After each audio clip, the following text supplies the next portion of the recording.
a través de su dirigente Joel Ayala, valoró la contundente respuesta inmediata a la limitante impuesta por la segunda sala de la Suprema Corte de Justicia de la Nación, en donde determina que se sustituye la aplicación de los salarios mínimos por la afectación que representa la Unidad de Medidas Actualizadas, UMAS. Señala que las representaciones sindicales de los servidores del Estado y las organizaciones representativas de jubilados y pensionados plantean su total inconformidad a este hecho, pues trastoca y mutila los alcances del movimiento laboral sindical, además de que afecta económicamente las prestaciones de jubilaciones y pensiones. La pregunta es, ¿qué factores financieros y económicos se requieren para que se haga su compromiso de llevar a cabo una acción económica compensatoria adicional para consolidar la prestación referida y para cuándo se implemente, presidente? Bueno, en primer lugar, se tiene que tomar en consideración que estas reformas se hicieron en el periodo neoliberal.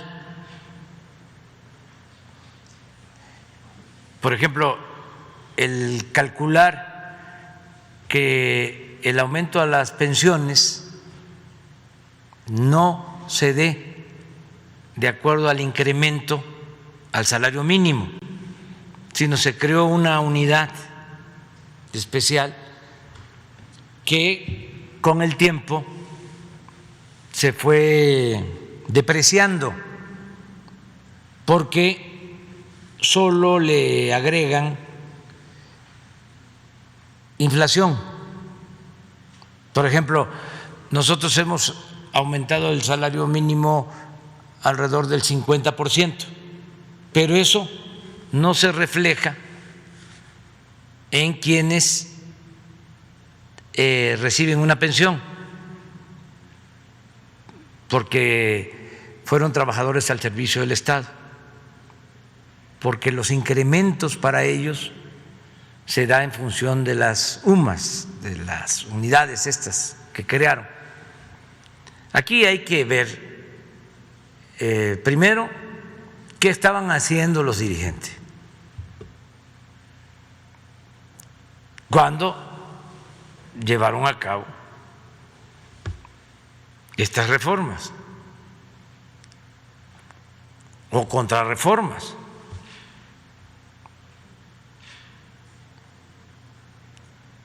Desde luego que se hicieron todos estos cambios y se afectó a los trabajadores. Es lo mismo de lo de las AFORES, que no solo se entregan las pensiones de los trabajadores a las administradoras privadas, sino que el cobro de comisiones fue excesivo. Se cobraban más comisiones en México que en otros países del mundo. Entonces, en el caso de las AFORES teníamos dos posibilidades para enderezar el entuerto, reparar el daño. Una era regresar al sistema anterior, es decir, desaparecen las AFORES y las pensiones se manejan desde el Estado. Había esa posibilidad. La otra, busquemos un acuerdo con el sector empresarial para que aumenten sus cuotas, porque se fueron deteriorando los fondos de pensiones porque no se aumentaban las cuotas y se corría el riesgo, aunque todavía no se resuelve del todo, de que un trabajador, después de esa reforma de las Afores, cuando se jubilara, terminara recibiendo el 30, el 40% de su salario. Entonces, ¿qué se hizo?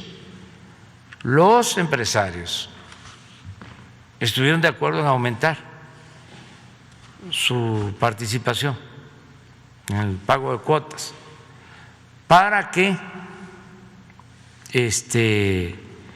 el trabajador reciba más al momento de jubilarse.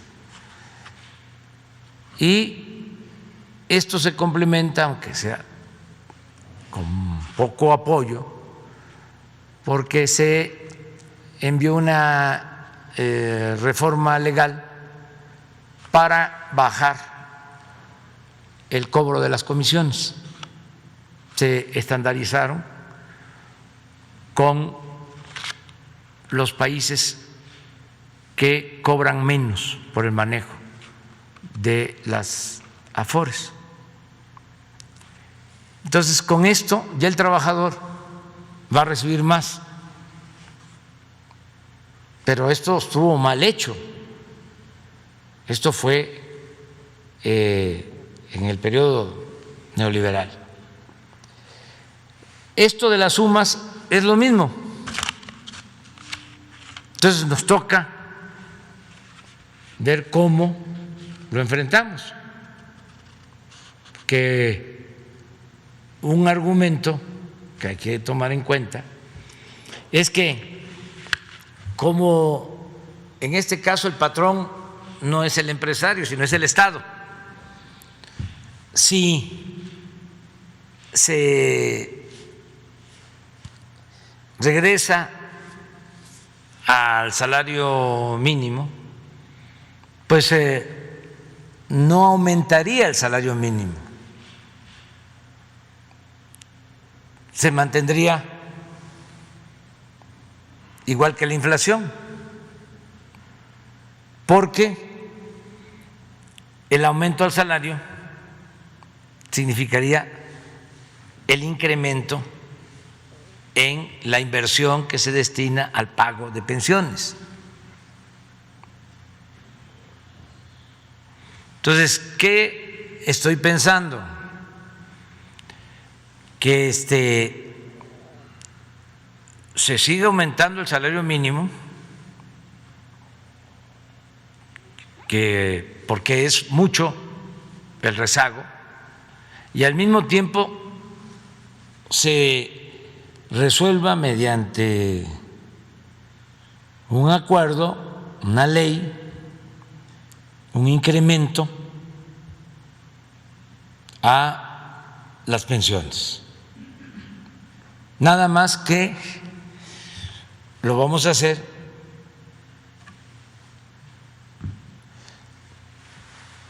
poco a poco, porque nos va a significar destinar recursos del presupuesto con este propósito. Y lo tenemos que hacer de acuerdo a nuestras posibilidades económicas. Pero ya hice el compromiso de que en los hechos van a recibir más los pensionados. Nuria.